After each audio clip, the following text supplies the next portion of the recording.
pagkakaalam ko kasi, pag nahuli ka ng LTO na expired registration, 12K ata ang violation.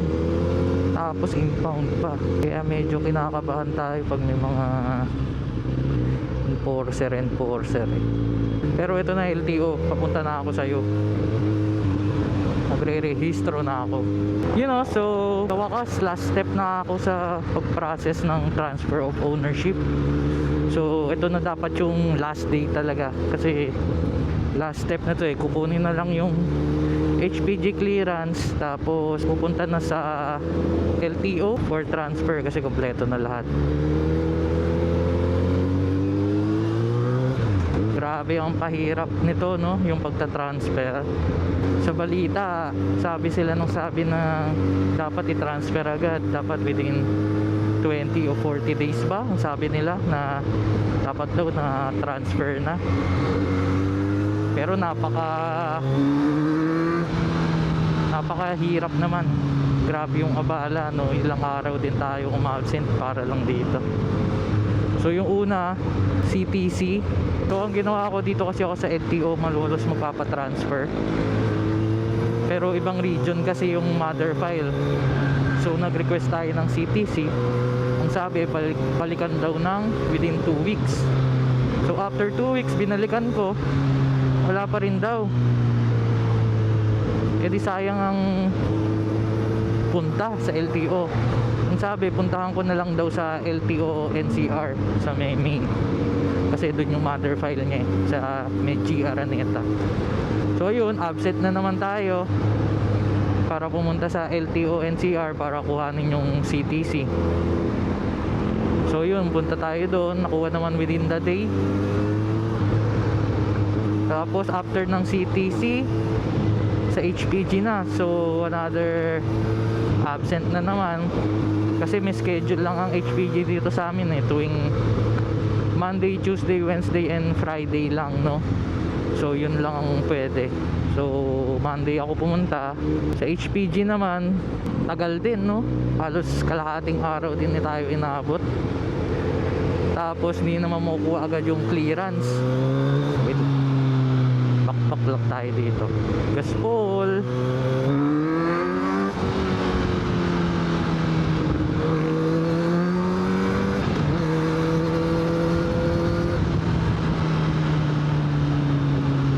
Yun, sa HPG, pagkatapos si stencil, babalikan pa daw within 3 days yung clearance. Hindi naman nakukuha agad. So ngayon, pabalik tayo.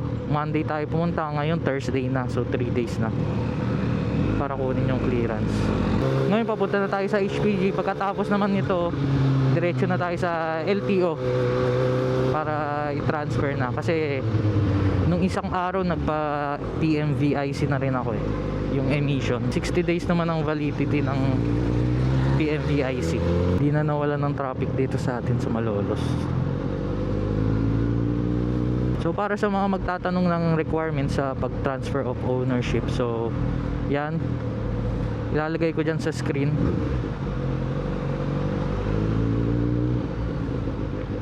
Tapos yung magkano na gastos lahat mamaya pagtapos, pag na-transfer ko na, para alam ko talaga kung magkano yung magagastos sa LTO. So sa dulo ng video ilalagay ko yung magkano lahat na gastos. Sana walang huli, kasi hindi tayo nakarehistro. Pagsasabayin ko kasi yung transfer tsaka rehistro expired na kasi yata ito para isahan na lang. Kamote, nangangamote, traffic Sensya na. So ang schedule nga pala natin sa HPG is 1 PM.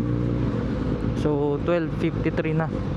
Yun, sakto lang. Walang traffic, kanina pa tayo dun Ayan HPG, ikot lang tayo dun.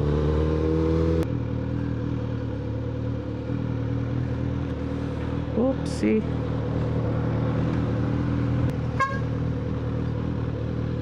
Meron na. Oo. Magkakasabay tayo sa LTO. Saka magpapa-smoke. Tapos na, nung isang araw ako nagpa-smoke. Pwede ba yun?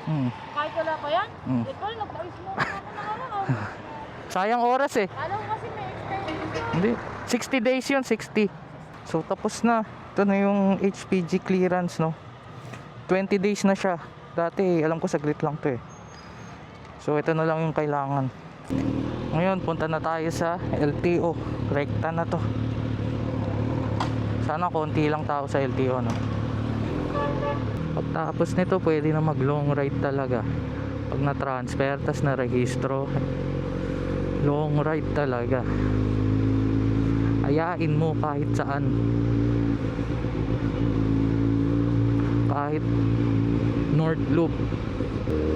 Ito yung isang daan kung gusto mong pumunta rin doon, dito sa harapan.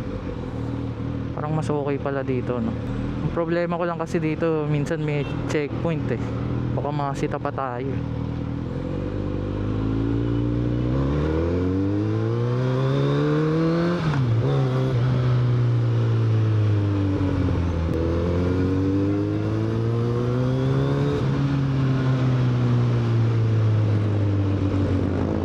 Meron.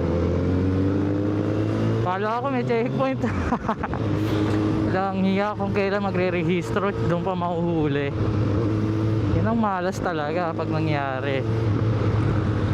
Yun o, LTO yun ah. Yun o. Baka dun sa Giginto may checkpoint ng LTO, no. Sana wag naman. Paparehistro na nga ako eh. Papunta na nga ako sa'yo, LTO. Wag mo na akong puntahan. Sa pagkakaalam ko kasi, pag nahuli ka ng LTO na expired registration, 12K ata ang violation, tapos impound pa. Kaya medyo kinakabahan tayo pag may mga enforcer eh. Pero ito na LTO, papunta na ako sa'yo. Magre-rehistro na ako. Oh, ba't may ganun?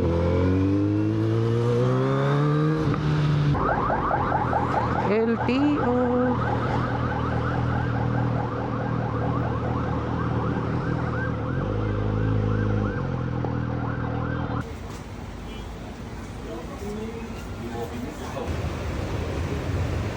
Sa wakas, natapos din ang kalbaryo sa pagta-transfer.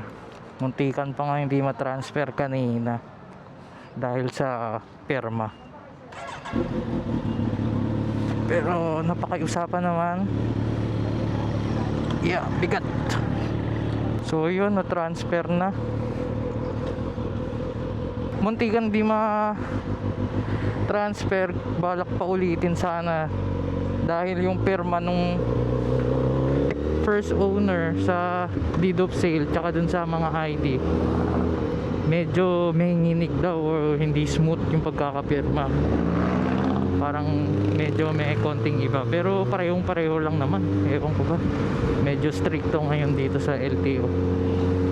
Pero napakiusapan naman natin kasi nga sabi ko, sa buy and sell natin to nabili, hindi sa mismong owner. Tapos yung mismong owner, ang address Ilocos Sur pa.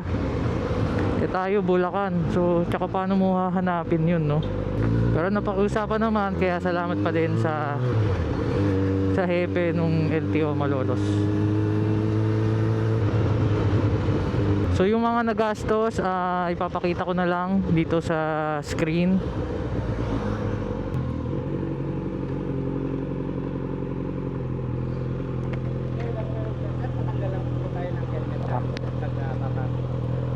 Bawal na ka-helmet dito? Ikot na lang ako. Hindi ko naman mabibitbit. Bawal na ka-helmet dito, sir. Favorite pa naman dito ni Idol YRB Motovlog dun sa Acro City. Bawal na naka-helmet. Yan, so nabitin, no? So yung nagastos natin sa lahat-lahat ng pag-transfer, kasabay sinabay ko na rin yung rehistro kasi paso na yung rehistro. Ipapakita ko na lang dyan sa screen, lalagay ko dyan. So yan. So okay na, pwede na mag long ride kahit saan, pwede na mag Tagaytay. Hindi na tayo matatakot sa mga checkpoint, no? Mag Maghanap nga tayo ng checkpoint. Ano, may madaanan tayong checkpoint, no? Tapos hanapin yung mga papers. So, ang pinaka last step talaga, pa-photocopy natin yung bagong ORCR. Ito, madadaanan natin yung tropa natin na M Customs. Bukas kaya sila. Feeling ko sarado. Ito, dito yan, M Customs.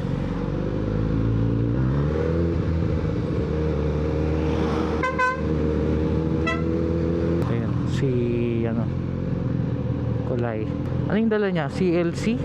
CLC 450 o yung Motobi? Hindi ko napansin. Halos magkamukha kasi yung build nila ng CLC tsaka Motobi eh. Kung big bike yung Motobi na build eh. So 3:26, ilang oras din dumating tayo sa HPG 1. Ngayon pauwi tayo 3:26. Grabe, 2.5 hours. Hindi mo rin masisi yung iba kung bakit ayaw nila mag-transfer, kasi nga diba, sobrang hassle.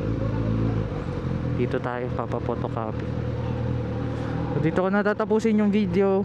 Papapotocopy yun, napatransfer na nating lahat. Okay na.